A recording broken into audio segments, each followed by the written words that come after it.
விஷ்ணு மாயாதேவி அம்மனுக்கு பல்வேறு புராண கதைகள் சொல்லப்படுது.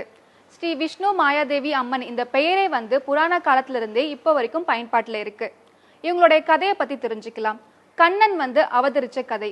கண்ணன் தேவகியோடைய 8வது மகனா பிறக்கிறாங்க. அப்போ இது கம்சனுக்கு தெரிஞ்சா கண்ணனை கொன்னுடுவாங்க. அதனால என்ன பண்றாங்கன்னா, ஆயர்பாடியில யசோதாக்கு பெண் குழந்தை பிறக்கிறாங்க. அவங்களுடைய பேர் மாயான்றது. கண்ணனை யசோதையிடம் கொடுத்துடுறாங்க. அந்த மாயா என்ற பெண் குழந்தைய தேவகியிடம் கொடுத்துடுறாங்க.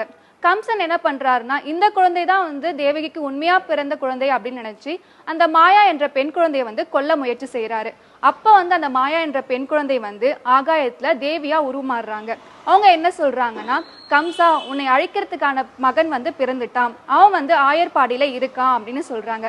அது மட்டும் இல்லாம என்னுடைய பேர் மாயா, நான் தான் காளி, நான் தான் மாரி, அது மட்டும் இல்லாம என்னை வேண்டிக்கிறவங்களுக்கு நான் அருள் புரிவேன் அப்படின்னு சொல்லி மறைஞ்சு போறாங்க.